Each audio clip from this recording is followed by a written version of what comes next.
I'm with Dave Miller. Another Friday and another opponent to deal with as far as the football goes, and that would be the Northmont Thunderbirds. And you're playing at Northmont as well. In reviewing the Miamisburg game, we have to start with the weather.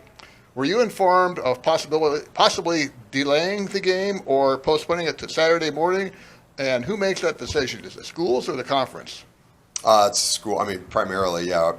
Our AD, Chris Weaver, came to me before the game, and he said things are hitting all around us, and we had transformers down, and a block south of us, all the lights went out, town and country.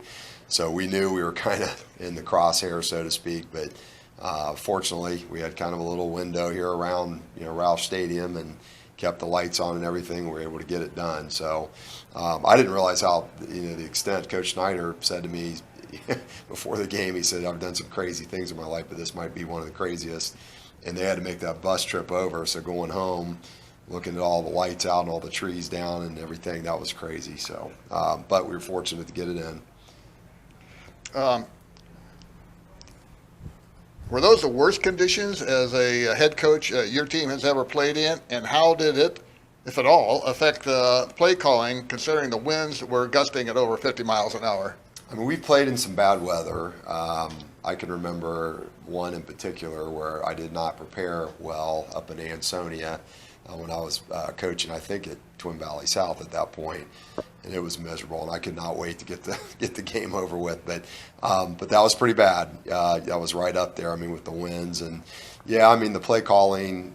Fortunately, kind of it's the way we do things definitely helps us because I think we can adjust a little better, just based on what we do, and it's probably easier than these spread teams that are in the shotgun and things like that. But our kids did a great job with it. I don't think it affected them. We did put too many balls on the ground. That's something that we're still, concerned about and trying to work on. But outside of that, I think we did a really nice job. So.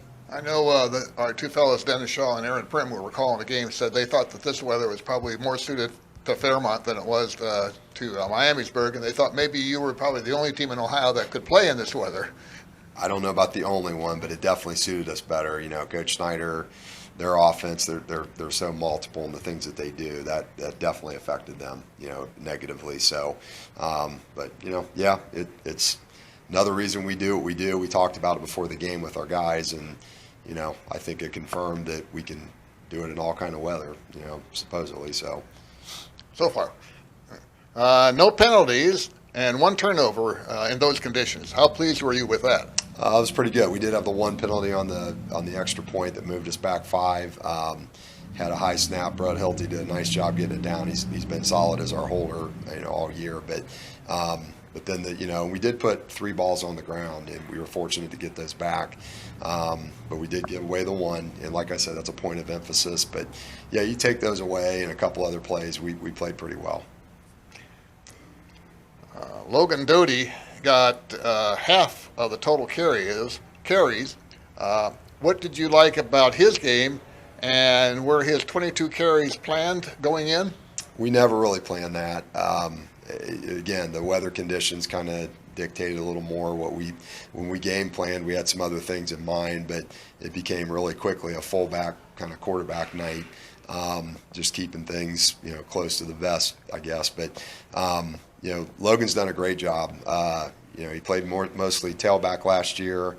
We moved him to some fullback at the end of the year last year, and he's pretty much been exclusively working on that. We switched him and Patton a little bit, just so they could do both. And as you saw, last 2 weeks we've been rotating those guys more frequently. But Logan's had 2 really good weeks, and our offensive line, Nolan Stringer, as a Z-back, just opening things up inside, and our guys on the perimeter do a good job too. I didn't talk about them last week, but the most unsung guys on the team for us are our wideouts. Tony Bruno and Egan Kyber, Dominic Jett's working in there too. So those guys, they don't get a lot of attention, but when they're on the perimeter, they do a pretty good job for us. So it's pretty good stuff. In a situation where there's over 30-point lead in the second half with a running clock, How do you determine when to fully substitute, and did anyone catch your eye when you put them in the second half? That's just a feel, and again, we're kind of in uncharted territory with that. Our conference is so stacked, just always has been. So we've been lucky, really, the last 2 weeks to be in a situation where we can do that. Again, that's not something we planned for. J.J. Hill has gone in 2 weeks in a row and been pretty solid at quarterback for us, so that's good to see. As a backup there, JJ's playing some wide out and defensive back even.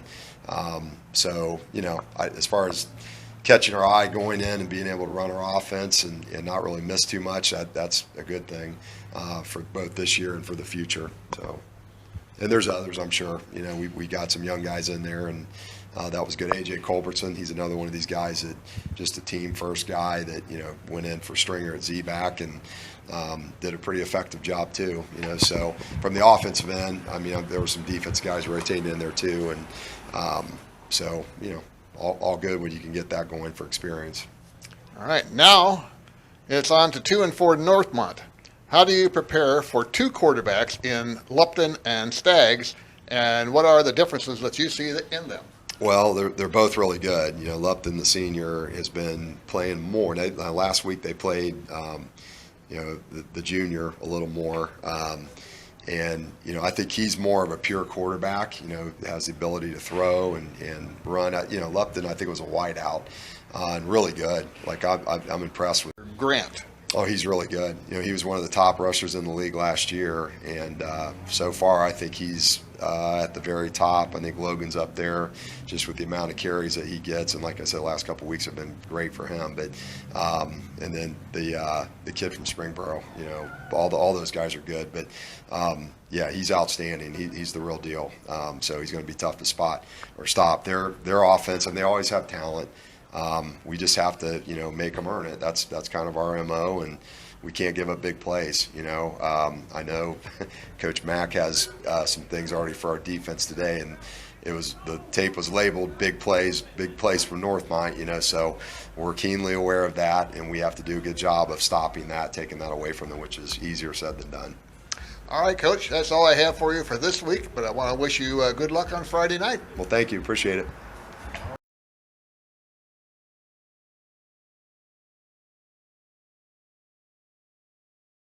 I'm Norm Shine with Information Radio, and I've got two of the Northmont coordinators with me, Eric Gillespie and Tom Adams. And I'm going to just toss a couple questions to you and let either one of you or both of you answer. In the Wayne game, it seems big plays hurt the team. How do you go about trying to correct that for this week? Well, I know on the defensive side of the ball, by the time that those big plays occurred, both of our starting corners were out of the game. And I think their quarterback, who had been out for 4 or 5 weeks, was back. So I think they just took advantage and knew that what they had out there. We had some kids who made some mistakes, and that cost us those big plays. So just having our guys back and healthy would help a lot. Okay, Brady Lupton and Bryce Staggs have shared the quarterback duties this year. How are the two signal callers different from one another?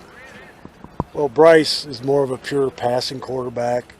He can run, but he hurt his knee early in the season, and he's been limited with what he can do with the running game. Brady is a very dynamic player. He can run the ball, he can run the counters and things like that, and he's also a decent passer. So Brady gives us more of a dynamic person at the quarterback position, and Bryce gives us more of a pure passer. Okay. Colleen Grant, or Callian Grant, I guess. Callian Grant is only a junior, and yet he has had almost 500 yards rushing. What makes him so effective? He's big and strong. He's a big, strong kid with good speed. He's got good vision, and he doesn't go down usually when he's hit the first time. He can run over you. So he's just a big, strong back that can run. Aiden Pendleton is the top tackler. Can you talk about what the junior has meant to the defense? Well, originally, he was one of those kids who's a really good athlete, so we were really struggling to find a good spot for him. The offense wanted him, the defense wanted him, and things worked out so that he got a chance to move over to defense full time. And when he did, he kind of took a spot from another kid who had been starting, and he's been in there ever since. He's smart. He's a good athlete. He has a good football IQ, and he's not afraid to stick his nose in there and tackle. So having him on the field has been an asset to our defense ever since he started becoming the starter there at one of our safety positions. Who else on the defense has shined this year? On the defense, well, I think different players have shined at different times. I think Jay Chantelis, our nose guard, he's had a pretty good season. He's a first-year starter. Almost our entire defense, outside of one guy, has been a first-year starter. So all those guys are kind of getting their footing and kind of figuring things out. But he's had a good year as far as being an impact player. We got a freshman linebacker who's going to be something to be reckoned with over the course of the next 3 years. Who's obviously ascended to a starting spot, so he's had a good year. And I think our best defensive player inside now is probably Santana Keys, who plays corner. Also plays some offense for Tom, but he's the one guy in our defense that you can tell has been out there before and has made a lot of good plays for us. Okay, and Tom, I'm going to flip the coin and have you do the same thing for the offense. Well, our left tackle, Jaden Clark, he didn't play at all last year because he had a knee surgery. He's come back and he's had a phenomenal year. He's 6'6", over 300 pounds, and can move, and he's really had a great year. Brady Lupton, when he's not playing quarterback, plays slot. He's dynamic. Santana Keys has had some big plays for us this year. Probably our most consistent player on the offense is Daniel Ivory, who's a returner at a wide receiver position. And our entire offensive line has really done a good job. They were experienced. We got a lot of them back from last year. They did a great job in the offseason in the weight room. And they've been a real big asset for us. Finally, you know what Fairmont will do. What are the keys to stopping their rush? That's a great question. Not very many people have success completely stopping them. I think obviously they're very physical up front, so you got to match their physicality. That's number one. Can you match your front, match their front? Their backs run extremely hard, so can you tackle their backs? And you got to be really disciplined in terms of their assignments. They run triple option football and a number of different types of options, but they also have a power game. They really come at you downhill with lead blockers and run a power game. They run some unique formations too. So you got to be disciplined in terms of your assignments, in terms of your alignments, and you got to match their physicality. And having success on first down is huge because they're a team that will go for it on fourth down a lot. And if they get a decent amount of yards on first down, you might as well move the chains and start over again because it's hard to stop them to getting 2 or 3 or 4 yards a clip. So I think those are the keys to having any success against their offense. And of course, their MO is to run the ball, but yet occasionally throw in a pass. How do you protect? Well, that's again where the discipline comes in. You get your players who are playing zone or man or whatever kind of coverage you're playing. They have to have their eyes in the right place. And when you run their style of offense, it's easy to get enamored with the run game or get overzealous in that regard. But you have to keep doing your job. And I think they count on teams losing their discipline and stop doing their job at times, and that's when they hit you for a big play in the passing game. All right. Well, I want to thank both of you gentlemen for giving us a little insight into the Northmont Thunderbolts, and wish you guys good luck on Friday night. Thank you. Thank you.